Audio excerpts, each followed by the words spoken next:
Okay, last class में क्या पढ़ाया था?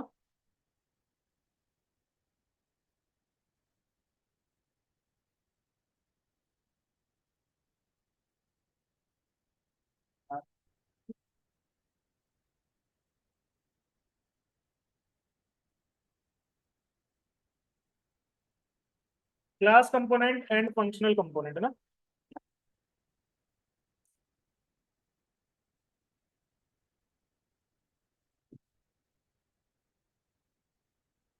नेक्स्ट टॉपिक देखते हैं, एक्सपोर्ट इंपोर्ट। या आप सिंपली कह सकते हो जावास्क्रिप्ट मॉड्यूल्स। ठीक है, टॉपिक हेडिंग डाल लीजिए, JavaScript modules.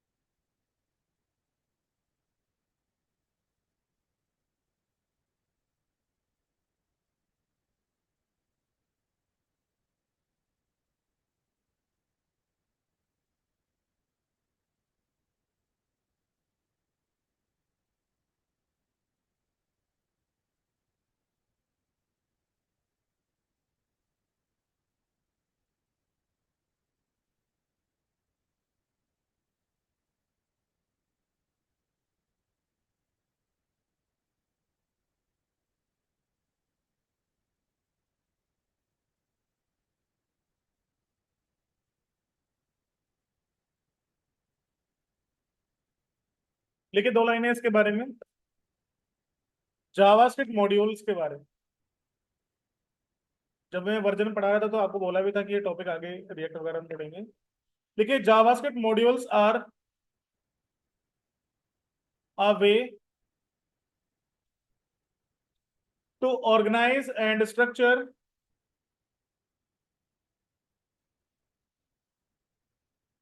To organise and structure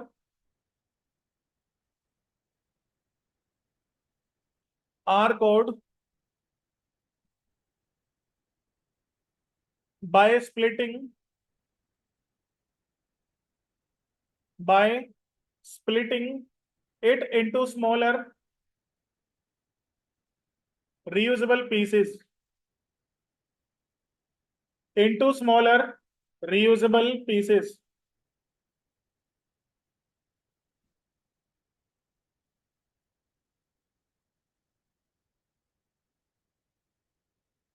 Each module is a separate file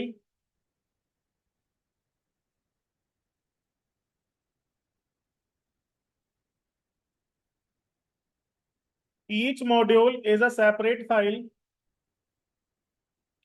that can contain variables, functions, classes, that can contain that can contain variables, functions, classes, or any other JavaScript code.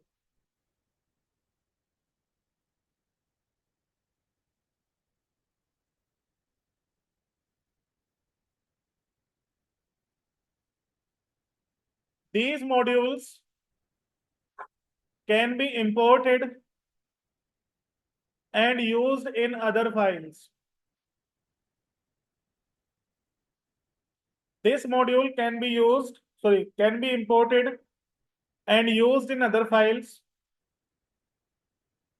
promoting better code management, promoting better code management, readability, and maintainability. Readability and maintainability. ठीक है, बस 2 minute में वापस आया, फिर आगे बढ़ा।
ठीक है भाई, तो मॉड्यूल्स का मतलब क्या हो गया? जावास्क्रिप्ट की एक फाइल जिसमें हम कुछ वेरिएबल, फंक्शन, क्लास कुछ भी डिफाइन करें और उसे एक्सपोर्ट कर दें, ताकि हम उसे किसी और फाइल में इंपोर्ट कर सकें। ठीक है। तो रिएक्ट में हम लोग मॉड्यूल्स कैसे डिफाइन करेंगे वो हम लोग देख लेते हैं। तो सबसे पहले हम लोग क्लास कंपोनेंट में चलते हैं, और मैं यहाँ पे एक कंपोनेंट फाइल बना लेता हूँ।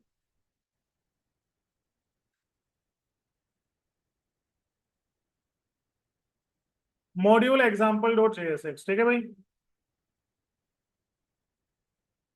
यहाँ पे import react from react,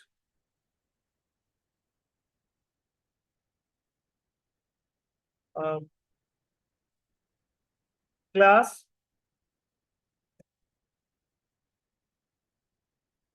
module example extend component. ठीक है भाई। यहाँ पे मैं क्या करूंगा, रेंडर, इसके अंदर रिटर्न एक fragment class component module example. मतलब क्लास कंपोनेंट की हेल्प से अगर आपको मॉड्यूल्स बनाने हैं तो आप कैसे बनाते हैं? कहता हूं मैं, दिस इज क्लास कंपोनेंट। ठीक है भाई। अब देखो, मैं इस फाइल को एक्सपोर्ट, मतलब इस क्लास को एक्सपोर्ट करता हूं, तो हम लोग क्या लिखते हैं? एक्सपोर्ट डिफॉल्ट क्लास का नाम। ठीक है भाई। अब इस क्लास में और भी तो एलिमेंट्स हो सकते हैं, मतलब इस फंक्शन में, सॉरी, फंक्शन में नहीं, मतलब इस फाइल में। लेट सपोज कोई वेरिएबल है,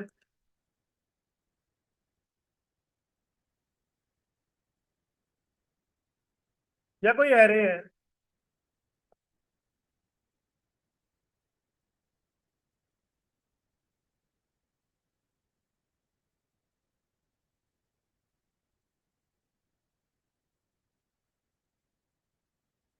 या कोई ऑब्जेक्ट है।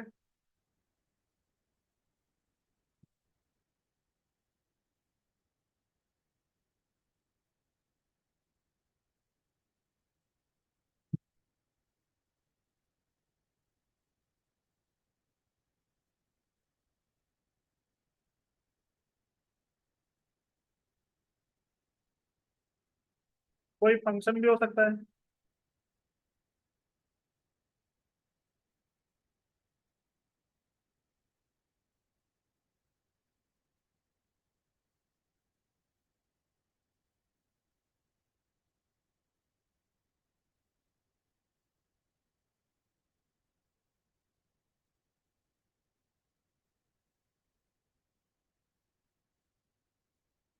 ठीक है भाई। This is display function of module example. अब मैंने ऐसे में ऑब्जेक्ट बना लिया, मैंने एरे बना लिया, नेम है, मतलब वेरिएबल है, फंक्शन भी है, इन सबको भी एक्सपोर्ट कर सकते हैं। तो जहां पे हमने डिफॉल्ट लिखा है, इसे कहते हैं डिफॉल्ट एक्सपोर्ट।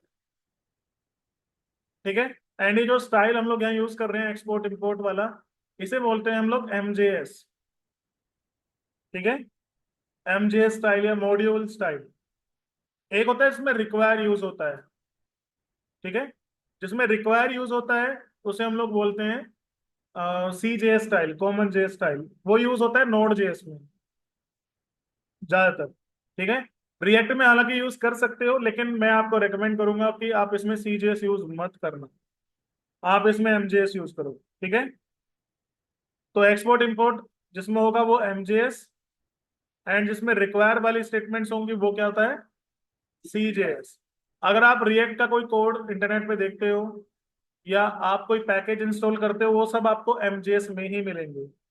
इसलिए सीजेएस रिएक्ट में यूज मत करना। जब आप नोड जेएस पढ़ेंगे तो आपको सीजेएस भी बताया जाएगा। ठीक है भाई।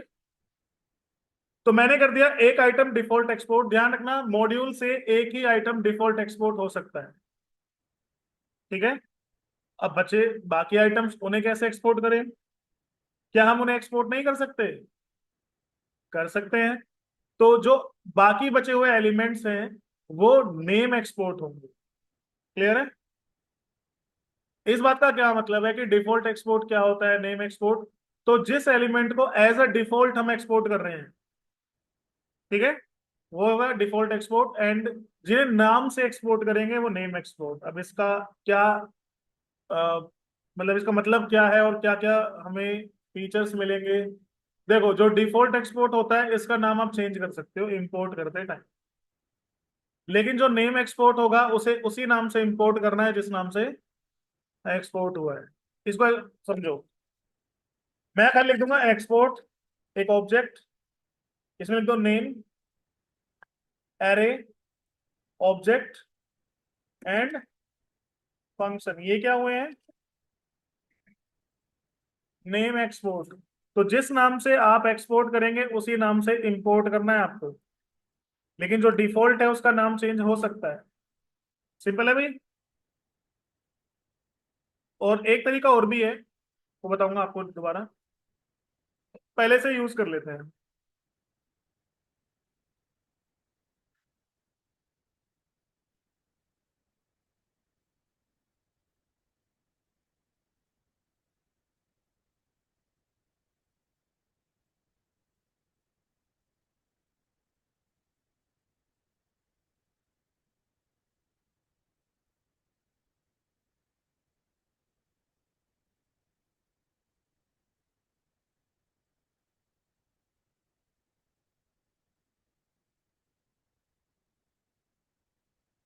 देखो भाई, हमने यहाँ पे इंपोर्ट किया मॉड्यूल एग्जाम्पल। अब इसमें चीजें तो बहुत सारी हैं, तो यहाँ पे एक काम कर सकते हैं, यहाँ लिखेंगे स्टार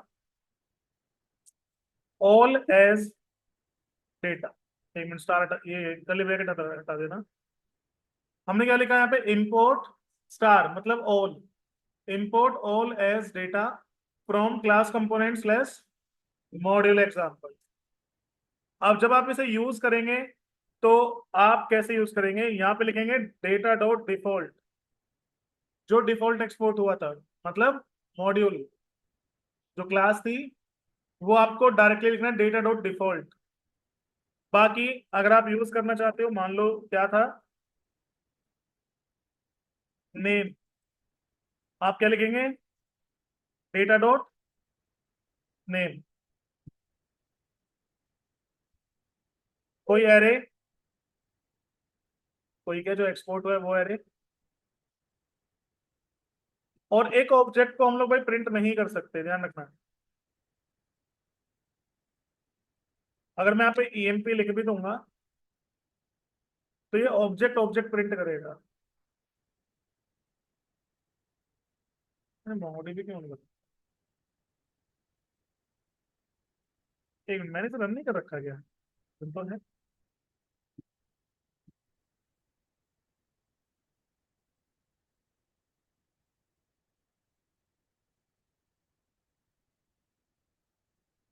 यार,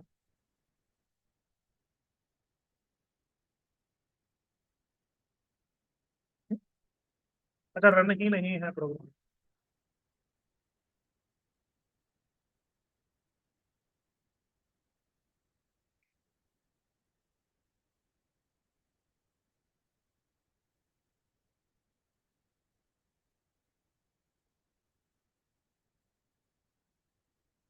एक एरर आ गया, objects are not valid as a React child. ठीक है, चलो ये भी ठीक है। ये कह रहा है कि भाई डायरेक्टली एम्प्लॉय आप इस तरह से नहीं लिख सकते। मैं एक काम करता हूँ, मैं यहाँ पे छोटी टेबल बना देता हूँ। अरे हट जा यार।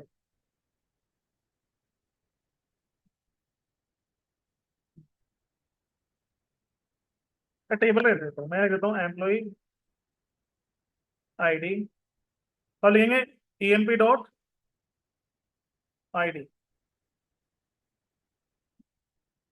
Employ name, designation, salary, city, state.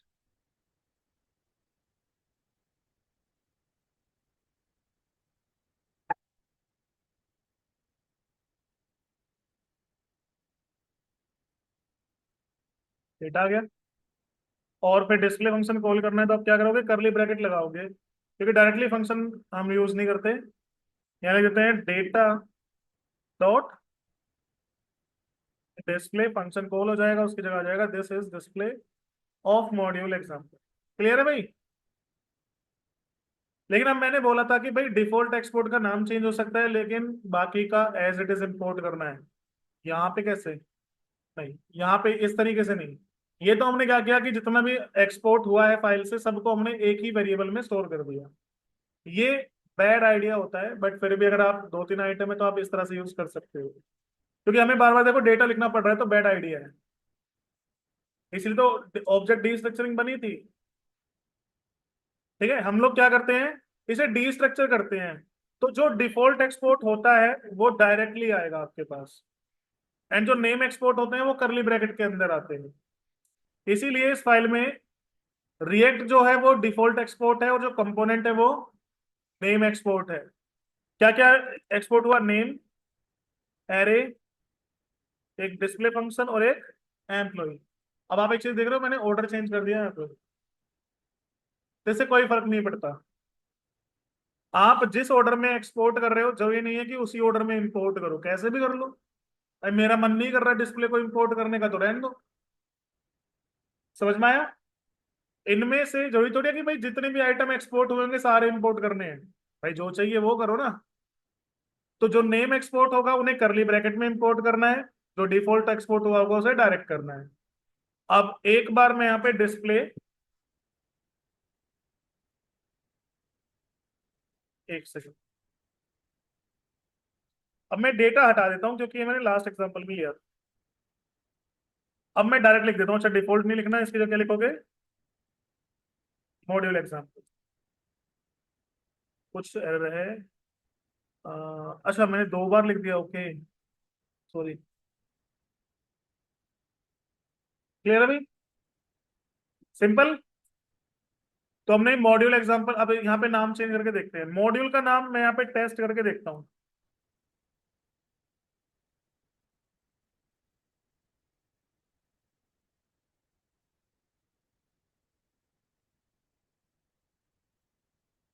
काम कर रहा है? ठीक है, लेकिन मैं नेम की जगह नेम वन क्या लिख सकता हूँ, ये एरर थ्रो कर देगा। कह रहा है export name one imported as name one was not found in this component. Possible exports are array, default, display, E M P और नेम। समझ में आया भाई? तो जो डिफॉल्ट एक्सपोर्ट होगा उसका नाम आप चेंज कर सकते हो, लेकिन जो नेम एक्सपोर्ट होगा उसका नाम चेंज नहीं होगा। समझ में आया? जिसे डिफॉल्ट एक्सपोर्ट किया है उसे डिफॉल्ट इंपोर्ट करना है, जो नेम एक्सपोर्ट हुआ है उसे नेम इंपोर्ट करना है। अब ये अलग से आप नहीं लिखना चाहते तो आप एक काम कर सकते हो भाई, यहाँ पे क्या लिखो, एक्सपोर्ट डिफॉल्ट, और इन सब के आगे लिख दो बस एक्सपोर्ट।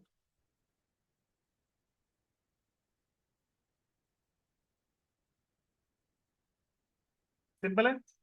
बात अब भी वही है कि जिन जो सिर्फ एक्सपोर्ट हुए हैं वो ऑटोमेटिकली नेम एक्सपोर्ट हो जाएंगे, जिसके आगे डिफॉल्ट लिखा है वो डिफॉल्ट एक्सपोर्ट होगा। सिंपल है भाई। अब बस कुछ चीजें ध्यान रखो। सबसे पहली चीज, आप एक मॉड्यूल जब बनाते हो तो उसमें एक से ज्यादा एलिमेंट्स को आप एक्सपोर्ट कर सकते हो। ठीक है। दूसरी चीज, उन अगर मल्टीपल आइटम्स एक्सपोर्ट कर रहे हो तो एक आइटम डिफॉल्ट एक्सपोर्ट होगा, बाकी सब नेम इंपोर्ट होंगे। अब क्या इसकी कोई लिमिट भी है? तो इसकी कोई लिमिट नहीं है। आप जितने चाहे उतने एलिमेंट्स एक्सपोर्ट कर सकते हो। बस आपको ध्यान क्या रखना है, एक आइटम, कोई भी एक आइटम, मैंने कहा क्लास ही एक्सपोर्ट करो, कोई भी एक आइटम डिफॉल्ट एक्सपोर्ट होगा, बाकी सब नेम एक्सपोर्ट होंगे। तो इन सभी एलिमेंट्स में जो आपका ज्यादा काम का हो, वेरिएबल या फंक्शन या ऑब्जेक्ट या क्लास, कोई कुछ भी, उसे आप डिफॉल्ट एक्सपोर्ट कर दो, बाकी सबको नेम एक्सपोर्ट। अब इंपोर्ट करते टाइम या तो सबको एक साथ इंपोर्ट कर लो, लेकिन आपको फिर बार बार लिखना पड़ेगा, या फिर जो जैसे एक्सपोर्ट हुआ है वैसे ही इंपोर्ट करो।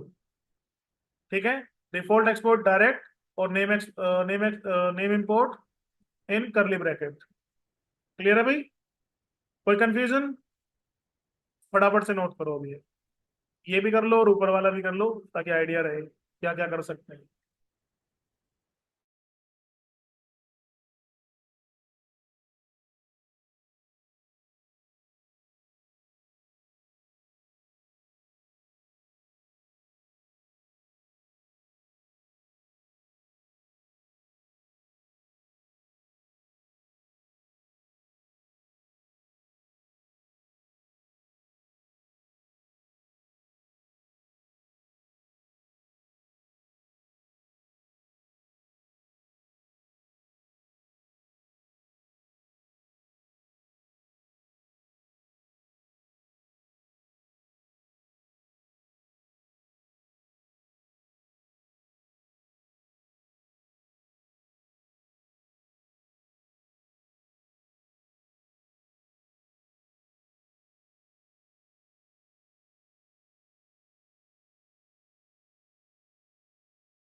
ओके सभी का। और ये करो जल्दी से।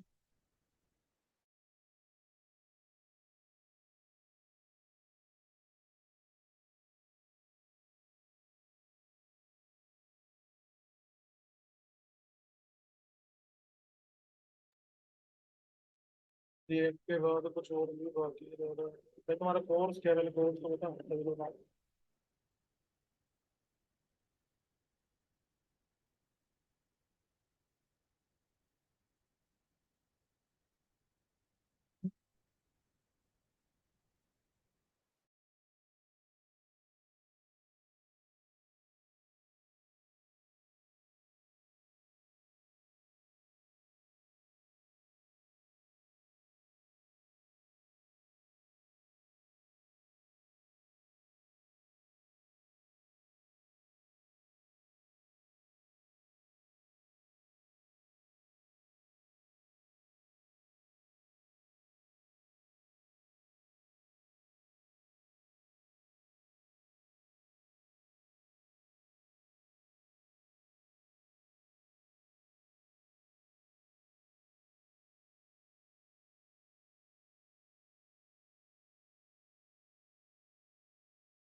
ये नोट करो भाई जल्दी, इंपोर्ट वाला तरीका पहले यहाँ, ये और फिर ये।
सभी का। अब सेम एग्जांपल को हम लोग ट्राई करते हैं फंक्शनल कंपोनेंट।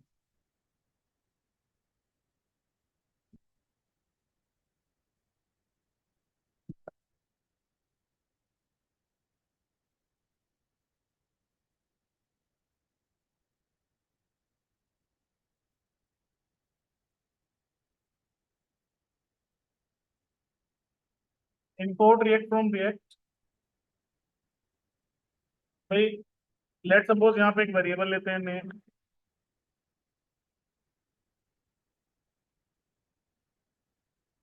कोई एरे लेते हैं।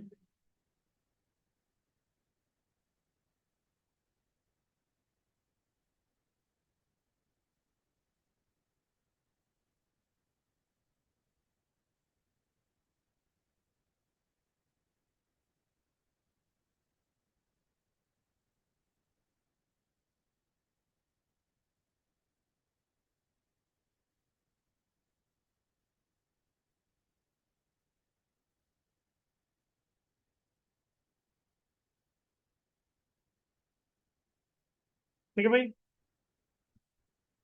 कोई फंक्शन भी हो सकता है।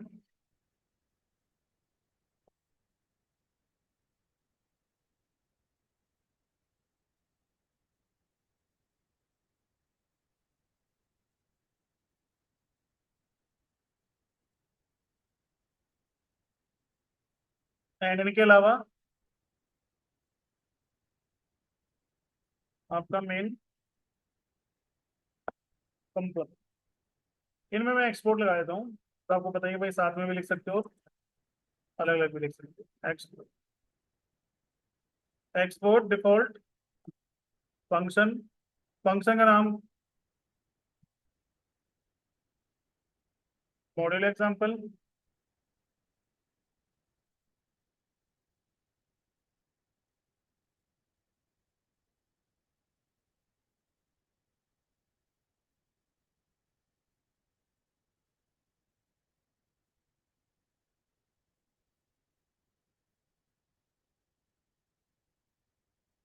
Functional component, component module example.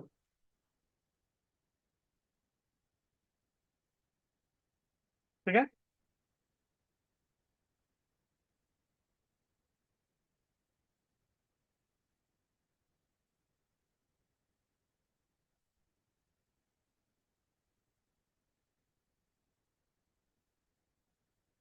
Import करने के लिए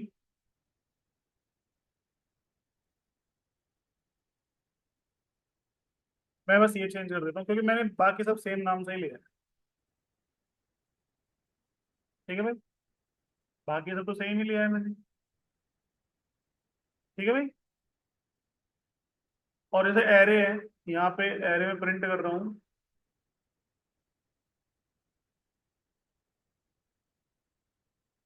जहाँ भी एरे लगाया है इसमें डॉट जॉइन लगा दें, ताकि आपको कॉमा मिल जाए प्रॉपर। ठीक है, सिंपल है भाई। कीजिए नोट डाउन, सिंपल सा टॉपिक।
हो गया भाई सभी का?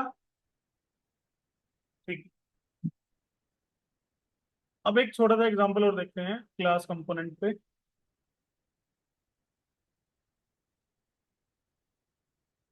मान लो हमारे पास एरे ऑफ ऑब्जेक्ट है, तो उसे हम लोग डिस्प्ले कैसे करेंगे?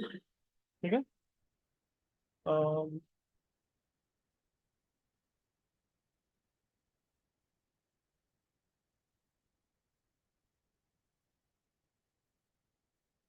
ठीक है भाई, array of object example.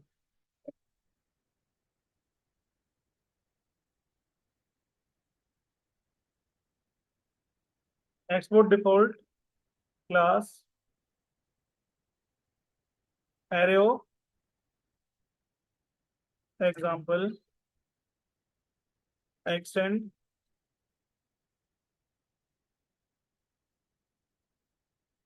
Component. अब क्लास में जब भी हम लोग कोई वेरिएबल डिफाइन करते हैं तो कंस्ट्रक्टर के अंदर करते हैं, क्योंकि ये ऐसा फंक्शन है जिसे कॉल करने की जरूरत नहीं होती, अपने आप कॉल हो जाएगा इनिशियल टाइम पे। ठीक है भाई।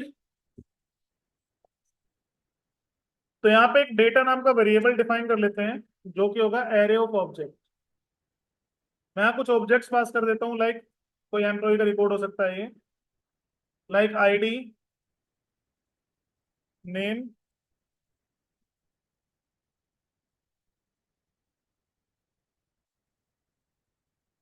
Designation, salary, city, state.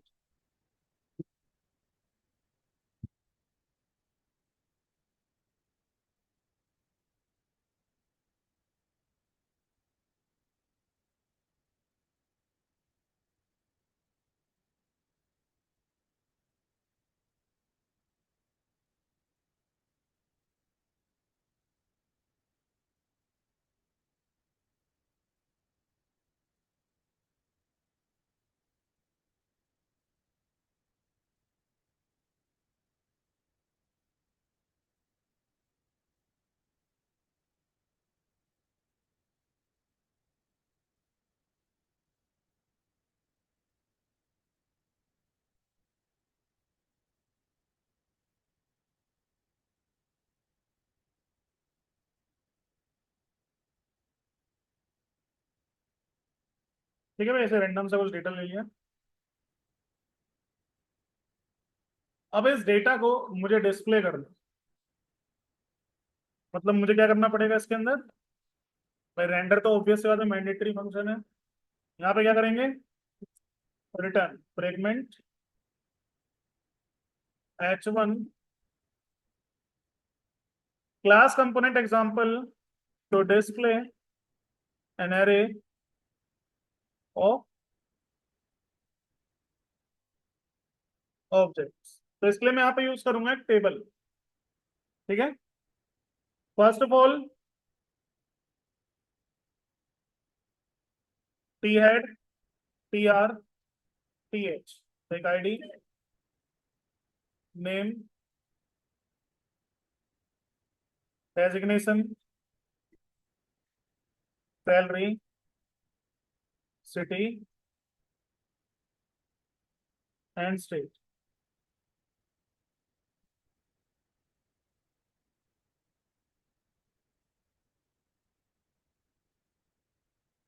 Head को रिप्लेस करो बॉडी से, एंड टी एच को पीडी से। ठीक है भाई, अब लेकिन यहाँ पे हम लोग लूप कैसे चलाएं? क्योंकि जो HTML सिंटेक्स है, तो इसके अंदर हम लोग डायरेक्टली लूप नहीं चला सकते, फॉर वाइल डू वाइल कोई भी। हम इस पार्ट में लूप चला सकते हैं लेकिन यहाँ नहीं। यहाँ पे हम लोग क्या करेंगे, करली ब्रैकेट लगाएंगे। ठीक है।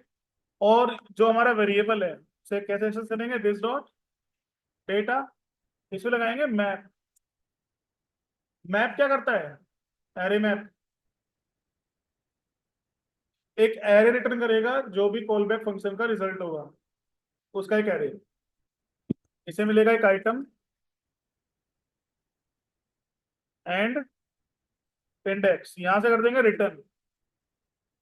मतलब ये कॉल बैक फंक्शन रिटर्न कर रहा है टी आर। ऐसे ही जितने भी रिकॉर्ड होंगे उतने टी आर रिटर्न होंगे। उन सब का एक बन जाएगा एरे।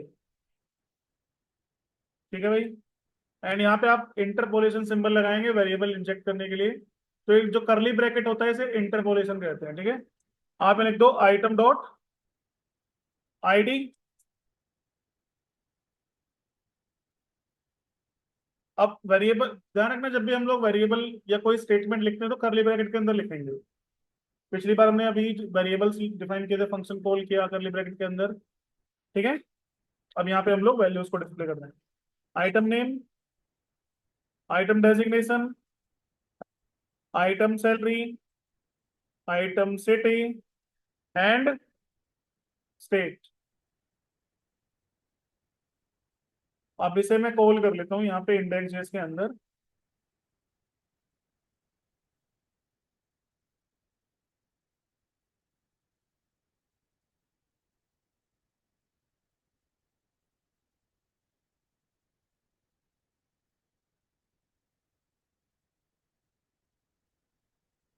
ठीक है भाई। एक से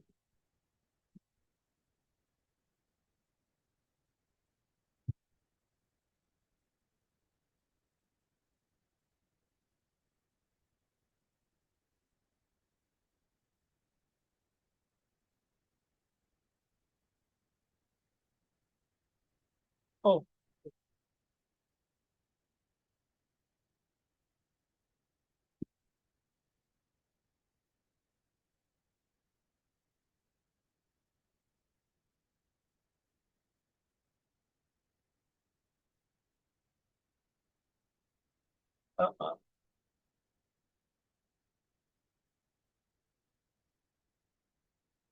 लाइन नंबर 5 में डेटा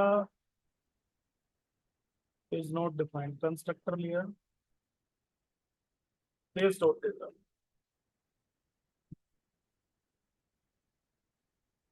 अभी कह रहा है सुपर भाई कॉल करना है सबसे पहले। तो जब भी कंस्ट्रक्टर लगाओगे क्या कॉल करोगे? सुपर। बन गया रे। तो हमें क्या करना है भाई, कंस्ट्रक्टर के अंदर सुपर लगाया, एक वेरिएबल डिफाइन किया this dot data, data pass किया। टेबल में हमने क्या किया, टी बॉडी में डेटा पे मैप लगा के एक आइटम मिला इन इंडेक्स और रिटर्न कर दिया टी आर। अब मैप का ये कॉल बैक फंक्शन जो भी कुछ रिटर्न करेगा उसका एक एरे बनेगा और रिटर्न हो जाएगा। लेकिन यहाँ पे एक वार्निंग दिखेगी आपको। देखो क्या कर रहा है, each child in list should have a unique की प्रोब्स। ये वार्निंग ना आए इसके लिए काम करोगे, जो आप रिटर्न कर रहे हो उसमें की पास कर देना, एक यूनिक की। क्लियर है? की प्रोब्स पास कर देना। अब आप यहाँ पे देखोगे रिफ्रेश करके तो कोई वार्निंग नहीं है। सिंपल है भाई। अब आप इसमें बॉर्डर वॉर्डर जो भी लगाना चाहो लगा लो, जैसे कि बॉर्डर 2 पिक्सल लिखने की जरूरत नहीं है। Cell padding 10। ठीक है। यहाँ पे थोड़ा चेंज है, पैडिंग का पी स्मॉल नहीं कैपिटल लिखना है। ठीक है भाई। सिंपल। समझ में आ गया सभी को? कीजिए भी नोट डाउन।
हो गया नोट डाउन सबका? ना कोई हाँ बोल रहा है, ना कोई ना बोल रहा है। अरे हो गया? नहीं हुआ, जल्दी करो।